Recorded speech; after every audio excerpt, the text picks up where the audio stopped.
by miracle of sound. All right, and welcome back to the Shardbreaker podcast. This is our trailer for The Bands of Mourning, the third book in Mistborn Era 2. So I'm going to live read the prologue to Darkness and Mythic and ask them a couple questions as our little trailer before we get into the actual readings next episode. So I am Mythic, I'm Mythic, your host. What? I'm not hosting, guys. I'm not hosting. I'm Midnight, your host, and I am here with Mythic. Well, hello there. And Darkness. Hello. Oh my gosh, I'm just a mess. So, were we not supposed to read the book? I don't understand. Uh-huh. I know you don't read till the morning of. Alright, so, prologue starts with, Telsin, Wexilium hissed as he crept out of the training hut. Glancing back, Telsin winced and crouched lower. At 16, Wexilium's sister was 1 year older than he was. Her long dark hair framed a button nose and prim lips, and colorful V-shapes ran up the front of her traditional terrace robes. Those always seemed to fit her in a way his never did. On Telsin, they were elegant. Wexilium felt like he was wearing a sack. Go away, Asinthu. I can never say Wax's terrace name. Asinthu, she said, inching around the side of the hut. You're going to miss evening recitation. They won't notice. I'm gone. They never check. Inside the hut, Master Tillingdwar droned on about proper terrace attitudes. Submission, meekness, and what they'd call respectful dignity. He was speaking to the younger students. The older ones, like Wexilium and his sister, were supposed to be meditating. Telsin scrambled away, moving through the forested area of Elendel, referred to simply as the village. Wexilium fretted, then hurried after his sister. You're going to get into trouble, he said, once he caught up. He followed her around the trunk of an enormous oak tree. You're going to get me into trouble. So, she said, what is it with you and rules anyway? Nothing, he said, She stalked off into the forest. He sighed and trailed after her, and eventually they met up with the 3 other terrace youths, 2 girls and a tall boy. Quashim, one of the girls, looked Wexilium up and down. She was dark-skinned and slender. You brought him? He followed me, Telsin said. Wexilium smiled at Quashim, hopefully, then at Adashwi, the other girl. She had wide-set eyes and was his own age. And Harmony, she was gorgeous. She noticed his attention on her and blinked a few times, then glanced away, a demure smile on her lips. He'll tell on us, Quashim said, drawing his attention away from the other girl. You know he will. I won't, Wexilium snapped. Quashim gave Wexilium a glare. You might miss evening class. Who will answer all the questions? They'll be rusting quiet in the classroom with nobody to fawn over the teacher. Forch, the tall boy, stood just inside the shadows. Wexilium didn't look at Forch, didn't meet his eyes. He doesn't know, right? He can't know. Forch was the oldest of them, but rarely said much. He was twin-born, like Wexilium. Not that either of them used their allomancy much these days. In the village, it was their terrace side, their fairer chemy, that was lauded.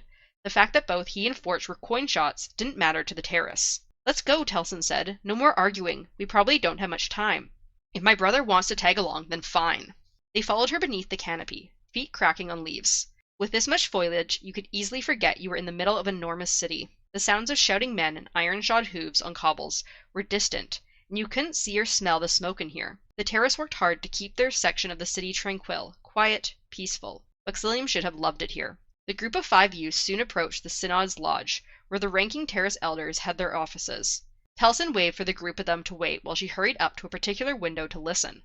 Wexilium found himself looking about, anxious. Evening was approaching, the forest growing dim, but anyone could walk along and find them. Don't worry so much, he told himself. He needed to join in their antics like his sister did. Then they'd see him as one of them. Right? Sweat trickled down the sides of his face. Nearby, Quashim leaned against a tree, completely unconcerned, a smirk growing on her lips as she noticed how nervous he was. Forch stood in the shadows, not crouching, but Russ, he could have been one of the trees for all the emotion he showed. Wexilium glanced at Adashwi, with her large eyes, and she blushed, looking away. Telsin snuck back to them. She's in there. That's our grandmother's office, Wexilium said. Of course it is, Telsin said, and she got called into her office for an emergency. Right, Adashwi? The quiet girl nodded.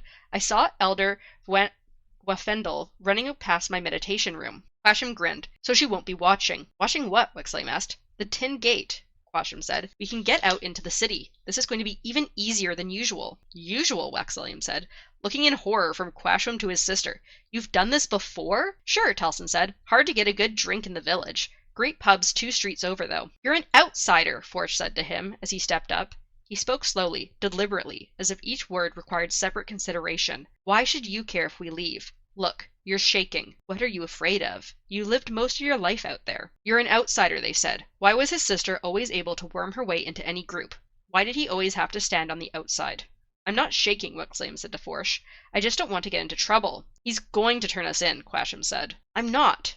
Not for this anyway, Wexliam thought. Let's go, Telson said, leading the pack through the forest to the Tin Gate, which was a fancy name for something that was really just another street, though granted it had a stone archway etched with ancient terrace symbols for the 16 metals. Beyond it lay a different world, glowing gas lamps marching along streets, newsboys trudging home from the night with unsold broadsheets tucked under their arms, workers heading to the rowdy pubs for a drink. He'd never really known that world. He'd grown up in a lavish mansion stuffed with fine clothes, caviar, and wine.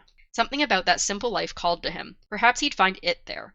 The thing he'd never found. The thing everyone else seemed to have, but he couldn't even put a name to. The other 4 youths settled out, passing the building with shadowed windows where Wexliam and Telson's grandmother would usually be sitting and reading this time of night. The terrace didn't employ guards at the entrance to their domain, but they did watch. Wexliam didn't leave, not yet. He looked down, pulling back the sleeves of his robe to expose the metal mine bracers he wore there. You coming? Telson called to him. He didn't respond. Of course you're not. You never want to risk trouble. She led Forsh and Quasham away. Surprisingly, though, Idashwi lingered. The quiet girl looked back at him questioningly. I can do this, Wexliam thought. It's nothing big. His sister's taunt ringing in his ears, he forced himself forward and joined Idashwi. He felt sick, but he fell in beside her, enjoying her shy smile. So what was the emergency? He asked Idashwi. Huh? The emergency that called grandmother away. Idashwi shrugged, pulling off her terrace robe, briefly shocking him until he saw that she wore a conventional skirt and blouse underneath. She tossed the robe into the bushes. I don't know much. I saw your grandmother running to the Synod Lodge, and overheard Tathid asking about it.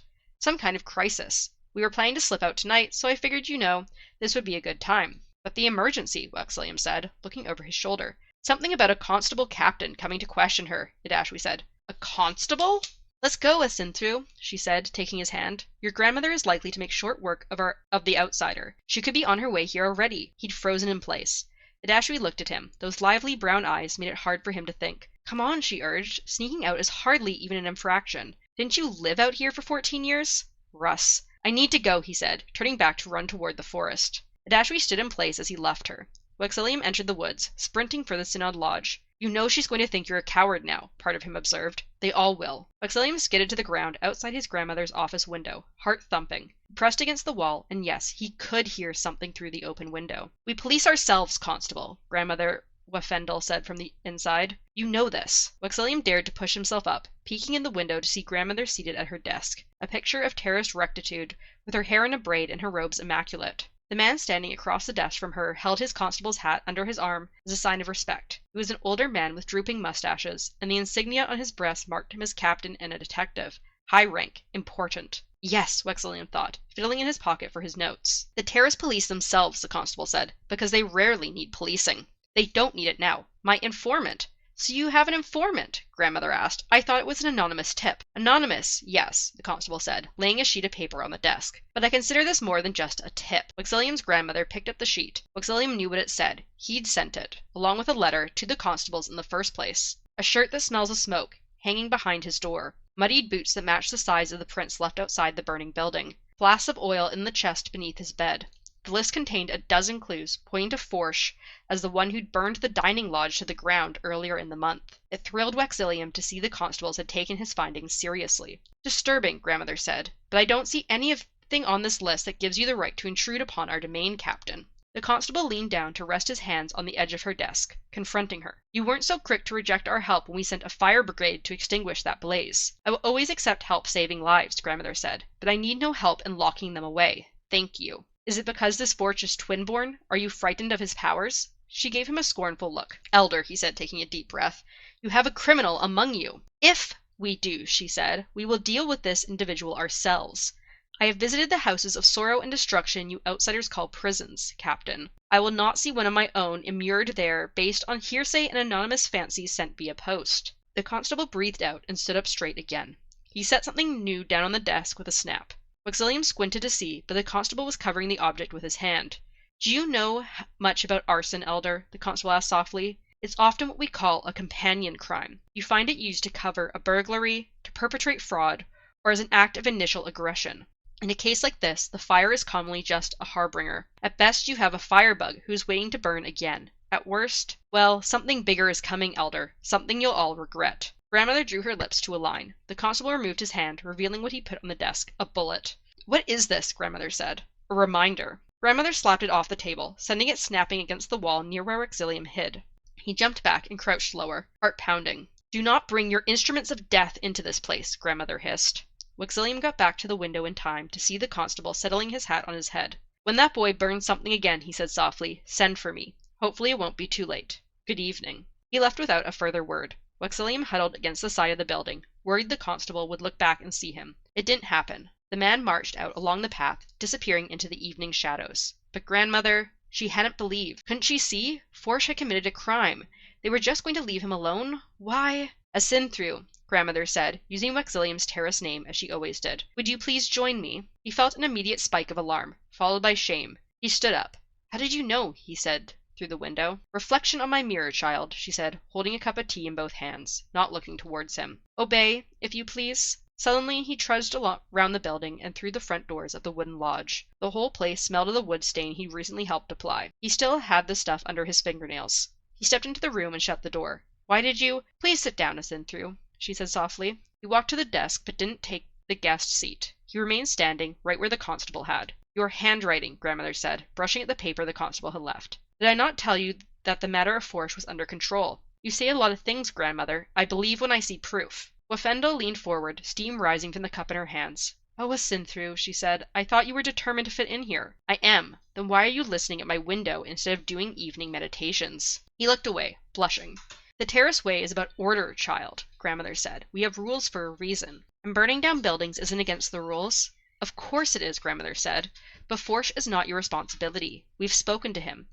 He's penitent. His crime was that of a misguided youth who spends too much time alone. I've asked some of the others to befriend him. He will do penance for his crime. In our way. Would you rather see him rot in prison? Wexilium hesitated, then sighed, dropping into the chair before his grandmother's desk. I want to find out what is right, he whispered, and do it. Why is that so hard? Grandmother frowned. It's easy to discover what is right and wrong, child. I will admit that always choosing to follow what you know you should do is— No, Wexilium said. Then he winced. It wasn't wise to interrupt grandmother. She never yelled, but her disapproval could be sensed as surely as an imminent thunderstorm. He continued more softly. No, grandmother, finding out what's right isn't easy. It is written in our ways. It is taught every day in your lessons. That's one voice, Wexilium said. One philosophy. There are so many. Grandmother reached across the desk and put her hand on his. Her skin was warm from holding the teacup. Ah, Sinthu, she said, I understand how hard it must be for you, a child of two worlds. Two worlds, he thought immediately, but no home. But you must heed what you were taught, grandmother continued. You promised me you would obey our rules while you were here. I've been trying. I know. I hear good reports from Telling Dwar and your other instructors. They say you learn the material better than anyone. That's as if you've lived here all your life. I'm proud of your effort. The other kids don't accept me. I've tried to do as you say, to be more Terrace than anyone, to prove my blood to them. But the kids, I'll never be one of them, grandmother. Never is a word youth often use, grandmother said, sipping her tea, but rarely understand. Let the rules become your guide. In them you will find peace. If some are resentful because of your zeal, let them be. Eventually, through meditation, they will make peace with such emotions. Could you maybe order a few of the others to befriend me? He found himself asking, ashamed of how weak it sounded to say the words. Like you did with Forsh? I will see, grandmother said. Now, off with you. I will not report this indiscretion, Asinthu, but please promise me you will set aside this obsession with Forsh and leave the punishment of others to the synod. Oxelium moved to stand up, and his foot slipped on something. He reached down. The bullet. Asinthu? Grandmother asked. He trapped the bullet in his fist as he straightened, then hurried out the door. Metal is your life, Tellingdwar said from the front of the hut, moving into the final parts of the evening recitation. Oxelium knelt in meditation, listening to the words. Around him rose a peaceful terrace, where similarly bowed in reverence, offering praise of preservation, the ancient god of their faith. Metal is your soul, Tellingdwar said. So much was perfect in this quiet world. Why did Wexilium sometimes feel like he was dragging dirt in solely by being here? That they were all part of one big white canvas, and he a smudge at the bottom. You preserve us, Tellingdwar said, and so we will be yours. A bullet, Wexilium thought, the bit of metal still clenched in his palm. Why did he leave a bullet as a reminder? What does it mean? It seemed an odd symbol. Recitation complete. The youths, children, and adults alike arose and stretched. There was some jovial interaction, but curfew had nearly arrived, which meant that the younger set had to be on their way to their homes, or in Wexilium's case, the dormitories. He remained kneeling anyway. Tillingdwar started gathering up the mats people had used for kneeling. He kept his head shaved. His robes were bright yellows and oranges. Arms laden with mats, he paused as he noticed Wexilium hadn't left with the others. Asinthru, are you well? Wexilium nodded tiredly, climbing to his feet, legs numb from kneeling so long. He plodded towards the exit, where he paused. Tillingdwar? Yes, Athinthu? Has there ever been a violent crime in the village? The short steward froze, his grip tightening on the load of mats. What makes you ask? Curiosity. You needn't worry, that was long ago. What was long ago? Tillingdwar retrieved the remaining mats, moving more quickly than before. Perhaps someone else would have avoided the question, but Tillingdwar wasn't as candid as they came. A classic terrace virtue. In his eyes, avoiding a question would be as bad as lying. I'm not surprised they're still whispering about it, Tillingdwar said. 15 years can't wash away that blood, I suppose. The rumors are wrong, however. Only one person was killed. A woman, by her husband's hand. Both terrace. He hesitated. I knew them. How did he kill her? Must you know this? Well, the rumors. Tillingdwar sighed. A gun. An outsider weapon. We don't know where he got it. Tillingdwar shook his head, dropping the mats into a stack at the side of the room. I guess we shouldn't be surprised. Men are the same everywhere, Asinthru. You must remember this. Do not think yourself better than another because you wear the robe. Trust Tillingdwar to turn any conversation into a lesson. Wexilium nodded to him and slipped out into the night. The sky rumbled above, foretelling rain, but there was no mist yet. Men are the same everywhere. What was the purpose, then, of everything they taught in here, if it couldn't prevent men from acting like monsters? He reached the boys' dorm, which was quiet. It was just after curfew, and Wexilium had to bow his head to the dorm master in apology before rushing down the hallway and into his room on the ground floor. Wexilium's father had insisted he be given a room to himself, because of his noble heritage, that had only served to set him apart from the others. He shucked off his robe and threw open his wardrobe. His old clothing hung there. Rain began to patter against his window as he threw on some trousers and a buttoning shirt, which he found more comfortable than those rusting robes. He trimmed his lamp and sat back on his cot, opening a book for some evening reading. Outside, the sky rumbled like an empty stomach. Wexilium tried to read for a few minutes, then tossed the book aside, nearly knocking over his lamp, and threw himself to his feet. He walked to the window, watching the water stream down. It fell in patches and columns, because of the thick canopy of leaves. He reached over and extinguished the lamp. He stared at the rain, thoughts tumbling in his head. He'd have to make a decision soon. The agreement between his grandmother and his parents required Wexilium to spend 1 year in the village, and only a month of that remained. After that, it would be his choice whether to stay or leave. What awaited him outside? White tablecloths, posturing people with nasal accents, and politics. What awaited him here? Quiet rooms, meditation, and boredom. A life he detested, or a life of mind-numbing repetition. Day after day after day and... Was that someone moving through the trees? Wexilium perked up, pressing against the cool glass. That was someone trudging through the wet forest, a shadowed figure with a familiar height and posture, stooped and carrying a sack over his shoulder. Forsh glanced toward the dormitory, and then continued on into the night. So they were back. That was faster than he'd expected. What was Telson's plan for getting into the dorms? Slip in through the windows, then claim they'd come home before curfew, and the dorm master just hadn't seen them? Wexilium waited, wondering if he'd spot the 3 girls as well, but saw nothing. Only Forsh disappearing into the shadows. Where was he going? Another fire, Wexilium thought immediately. But Forsh wouldn't do it in this rain, would he? Wexilium glanced at the clock, ticking quietly on his wall. An hour after curfew. He hadn't realized he'd spent so much time staring at the rain. Forsh is not my problem, he told himself firmly. He walked back to lie on his bed, but soon found himself pacing instead, listening to the rain, anxious, unable to stop his body from moving. Curfew. Let the rules become your guide. In them find peace. He stopped beside the window. Then he pushed it open and leaped out, bare feet sinking into the wet, rubbery ground. He scrambled forward, streams of water spraying across his head, trickling down the back of his shirt. Which way had Forsh gone? He took his best guess, passing enormous trees like hewn monoliths. The rush of rain and streaming water drowned out all else. A boot print in the mud near a tree trunk hinted he was on the right track. But he had to lean down low to see it. Russ, it was getting dark out here. Where next? Wexilium turned about. There, he thought. Storage hall. An old dormitory, now unoccupied, where the terrace kept extra furniture and rugs. That would be a perfect target for arson, right? Plenty of stuff inside to burn, and nobody would expect it in this rain. But grandmother spoke to him, Wexilium thought. Scrambling through the rain, feet cold as he kicked up fallen leaves and moss. They'll know it was him. Didn't he care? Was he trying to get into trouble? Wexilium stepped up to the old dormitory, a 3-story mass of blackness in the already dark night, showers of water streaming off its eaves. Wexilium tested the door, and it was unlocked, of course. This was the village. He slipped inside.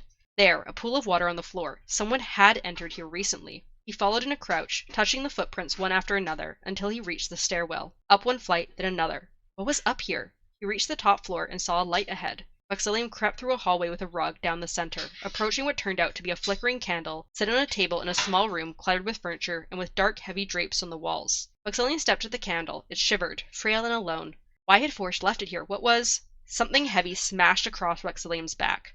He gasped in pain, thrown forward by the blow, stumbling into a pair of chairs stacked on top of one another. Boots thumped on the floor behind him. Wexilium managed to throw himself to the side, rolling to the floor as Forrest smashed an old wooden post into the chairs, cracking them. Wexilium scrambled to his feet, his shoulders throbbing. Forrest turned toward him, face all in shadow. Wexilium backed away. "Forrest, it's all right. I just want to talk." He winced as his back hit the wall. "You don't have to." Forrest came in at him swinging. Wexilium yelped and ducked into the hallway. "Help!" he shouted as Forrest followed. "Help!" Wexilium had meant to scramble toward the stairs, but he'd gone turned around. Instead, he was running away from them. He slammed his shoulder against the door at the end of the hallway. That would lead to the upper meeting room. If the dormitory here had the same layout as his own, and maybe another set of steps?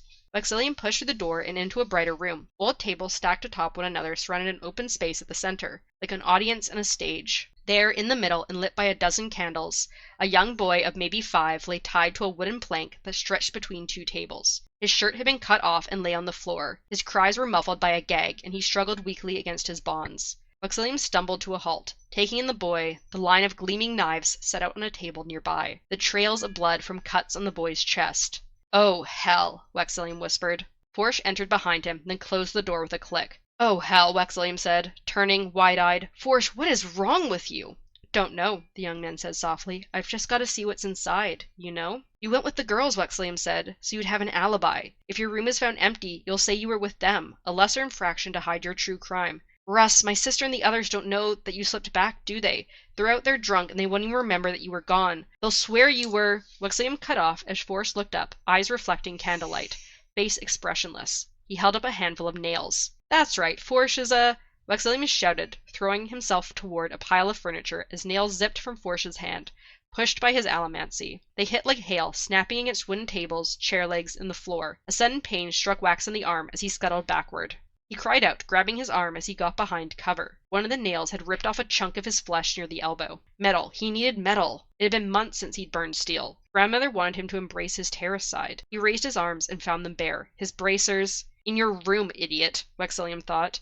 He fished in his trouser pocket. He always used to keep a pouch of metal flakes. He dug it out as he scrambled away from Forrest, who threw aside tables and chairs to get to him. In the background, the captive child whimpered. Wexilium's fingers trembled as he tried to get the packet of metal flakes open, but it suddenly leaped from his fingers and shot across the room. He spun on Forrest, desperate, just in time to see the man slide a metal bar off of a table and toss it. Wexilium tried to duck, too slow. The steel-pushed bar slammed against his chest, throwing him backward. Forrest grunted, stumbling. He wasn't practiced with his allomancy, and hadn't properly braced himself. His push threw him backward as much as it tossed Wexilium. Still, Wexilium hit the wall with a grunt, and he felt something crack inside of him. He gasped, his vision blackening as he dropped to his knees. The room wavered. The pouch! Get the pouch! He searched the floor around him, frantic, barely able to think. He needed that metal. His fingers, bloodied, brushed it. Eager, he snatched the pouch and pulled open the cloth top. He tipped back his head to dump the flakes in. A shadow thundered over to him, and he kicked him in the stomach. The broken bone inside of Wexilium gave, and he screamed, having gotten barely a pinch of metal into his mouth.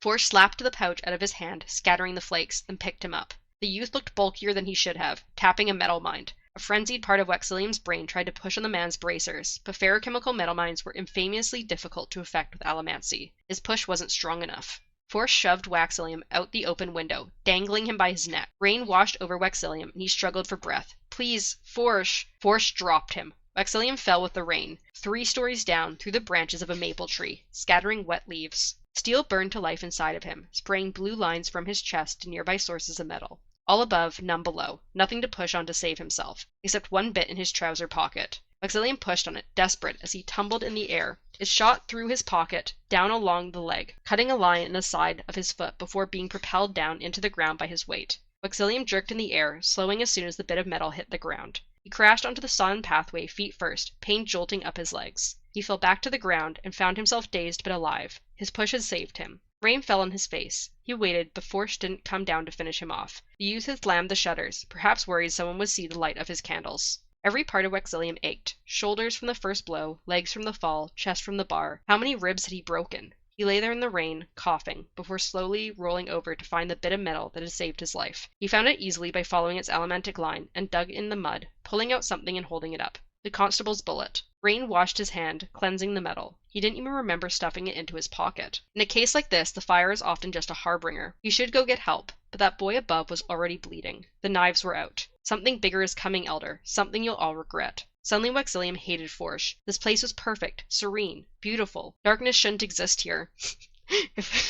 If Wexilium was a smudge on the white canvas, the man was a pit of pure blackness. Wexilium shouted, climbing to his feet and throwing himself through the back door and into the old building. He climbed 2 flights in a haze of stumbling pain before slamming open the door into the meeting room. Forge stood above the weeping child, a bloody knife in his hand. He turned his head slowly, showing Wexilium one eye, half of his face. Wexilium threw the single bullet up between them, in a casing glittering in candlelight, then pushed with everything he had. Forge turned and pushed back. The reaction was immediate. The bullet stopped in midair, inches from Forge's face. Both men were thrown backwards, but Forge caught himself on a group of tables, staying steady. Wexilium was slammed against the wall beside the doorway. Forge smiled and his muscles swelled, strength drawn from his metal mind. He pushed his bar from the table of knives and threw it at Wexilium, who cried out, pushing against it to stop it from smashing into him. He wasn't strong enough. Forge continued to push, and Wexilium had so little steel. The bar slipped forward in the air, pressing against Wexilium's chest, pushing him against the wall. Time froze. One bullet hanged just before Forge,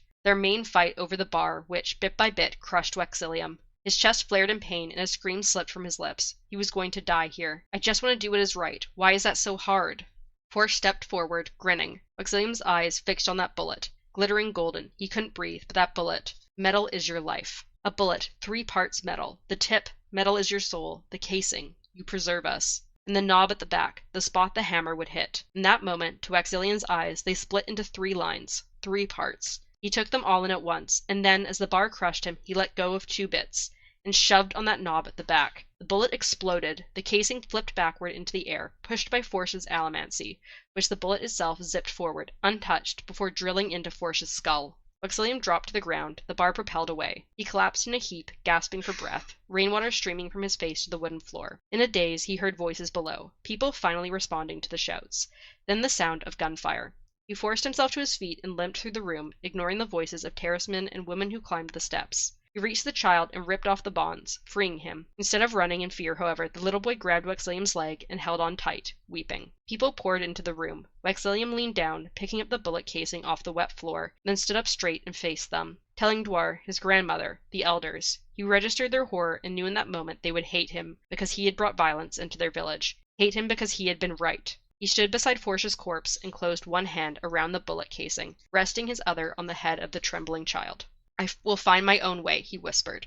28 years later. This fucking prologue is long. The hideout door slammed against the other wall, shedding a burst of dust. A wall of mist fell in around the man who had kicked it open, outlining his silhouette, a mist coat, tassels flaring from motion, a combat shotgun held up to the side. Fire! Miggs cried. The lads unloaded. 8 men, armed to the teeth, fired at the shadowy figure from behind their barricade inside the old pub. Bullets swarmed like insects, but parted around this man in the long coat. They pelted the wall, drilling holes into the door and splintering the door frame. They cut trails through the encroaching mist, but the lawman, all black in the gloom, didn't so much as flinch. Miggs fired shot after shot, despairing. He emptied one pistol, then a second, then shouldered his rifle and fired as quickly as he could cock it. How had they gotten here? Russ, how had this happened? It wasn't supposed to have gone like this. It's useless, one of the other lads cried. He's gonna kill us all, Miggs. Why are you just standing there? Miggs shouted at the lawman. Be at it already. He fired twice more. What's wrong with you? Maybe he's distracting us, one of the lads said, so his pal can sneak up behind us. Hey, that's... Miggs hesitated, looking toward the one who had spoken. Round face, simple, round coachman's hat, like a bowler, but flatter on top. Who was that man again? He counted his crew. 9? The lad next to Miggs smiled, tipped his hat, then decked him in the face. It was over blurringly quick. The fellow in the coachman's cap laid out Slink and Julian in an eye blink. Then suddenly he was closer to the 2 on the far side, slapping them down with a pair of dueling canes. As Miggs turned, fumbling for the gun he'd dropped, the lawman leaped over the barricade with tassels flying and kicked Drawers in the chin. The lawman spun, leveling his shotgun at the men on the other side. They dropped their guns. Miggs knelt, sweating, beside an overturned table. He waited for the gunshots. They didn't come. Ready for you, Captain, the lawman shouted. pile of constables rushed through the doorway, disturbing the mists. Outside, morning light was starting to dispel those anyway. Russ, had they really holed up in here all night? The lawman swung his gun down towards Miggs. You might want to drop that gun, friend, he said in a conversational tone. Miggs hesitated. Just shoot me, lawman. I'm in too deep. You shot 2 constables, the man said, finger on the trigger, but they'll live, son. You won't hang, if I have my way. Drop the gun. They'd called those same words before from outside. This time, Miggs found himself believing them. Why, he asked. You could have killed us all without breaking a sweat. Why? Because, the lawman said. Frankly, you're not worth killing. He smiled in a friendly type way. I've got enough on my conscience already. Drop the gun. We'll get this sorted out. Miggs dropped the gun and stood, then waved down Drawers, who had climbed up with his gun in hand. The man reluctantly dropped his weapon too. The lawman turned, cresting the barricade with an alamatic leap, and slammed his shortened shotgun into a holster on his leg. The younger man in the coachman's hat joined him, whistling softly. He appeared to have swiped Gillian's favorite knife. The ivory hilt was sticking out of his pocket. They're yours, Captain, the lawman said. Not staying for the booking wax? The constable asked, turning. Unfortunately, no, the lawman said. I have to go to a wedding. Whose?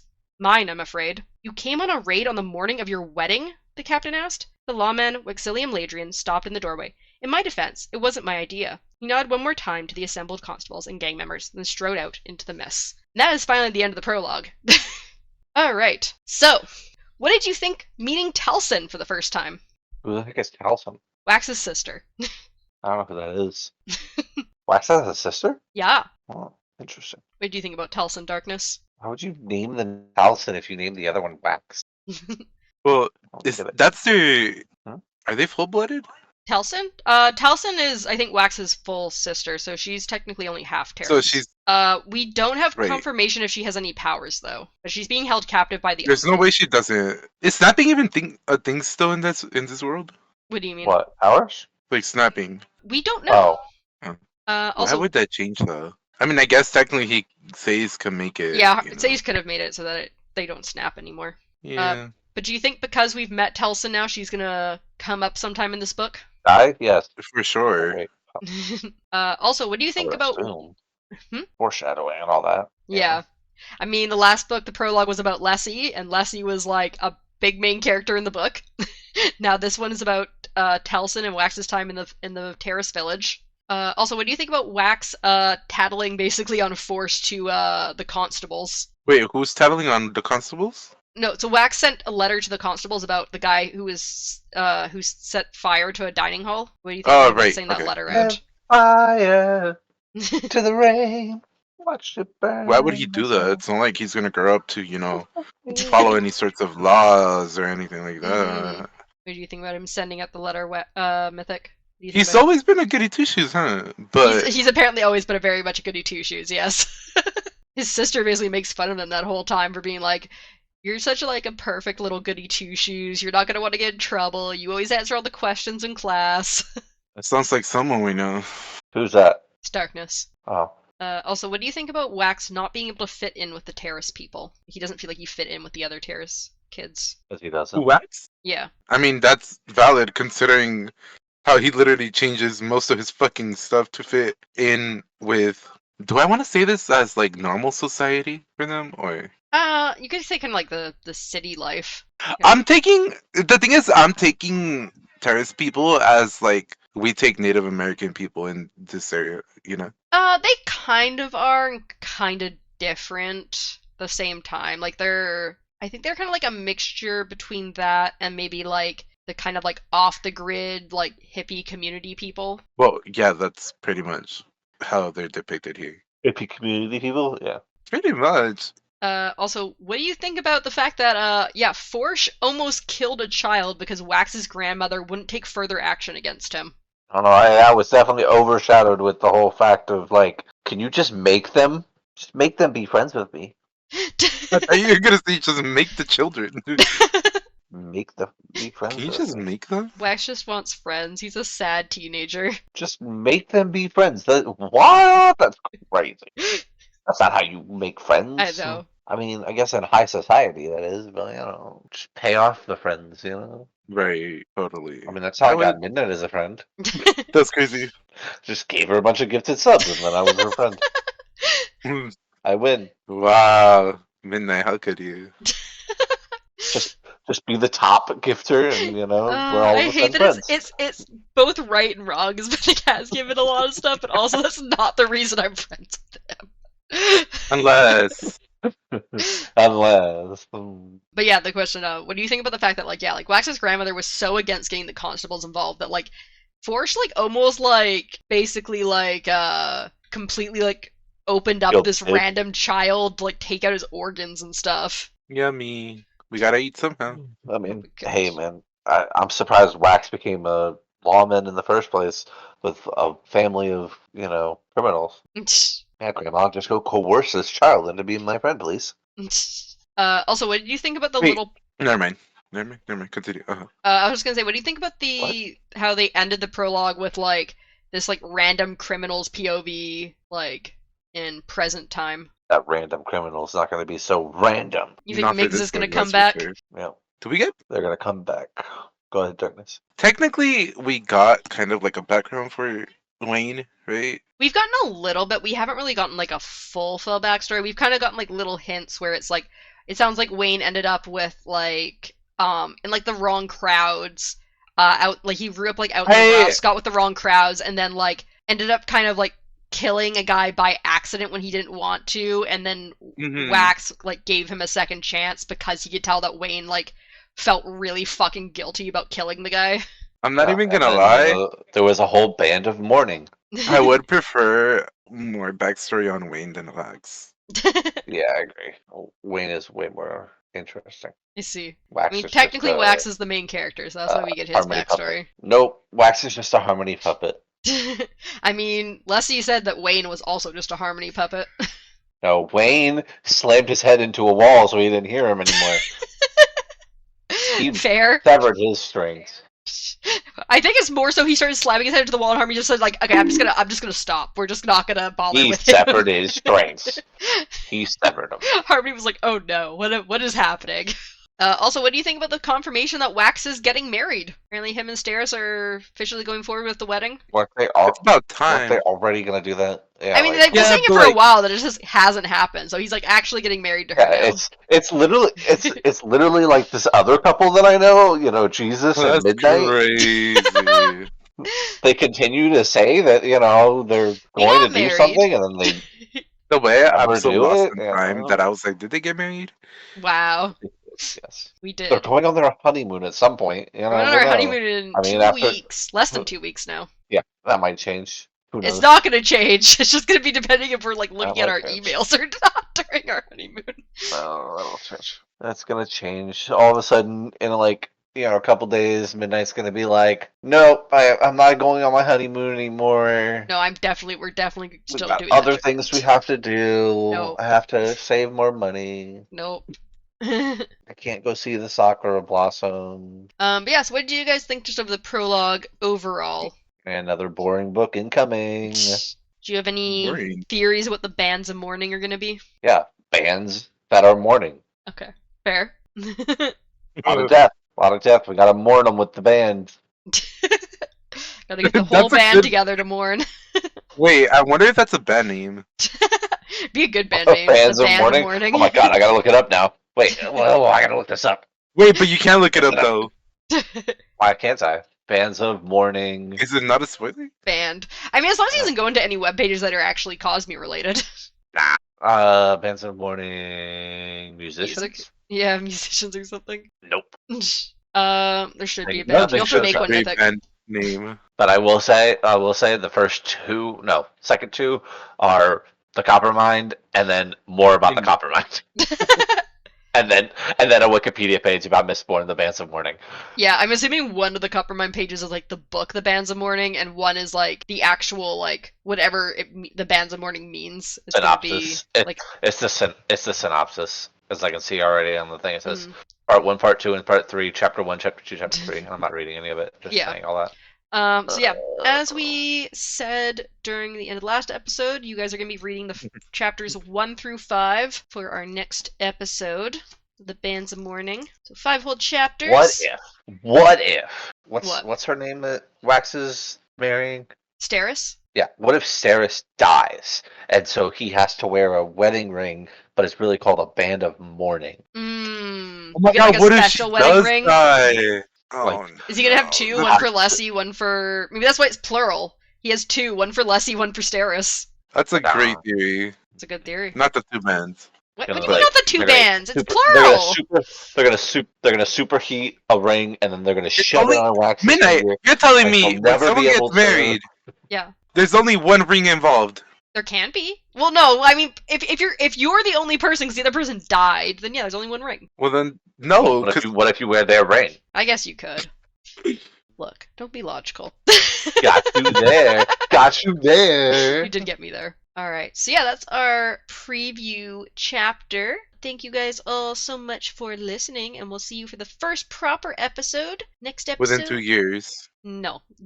Yeah, in the next like month and a half, you know. No. We're gonna be never that long. doing it again, guys. We This is are. the last one. It's not the last one. All right. Forever.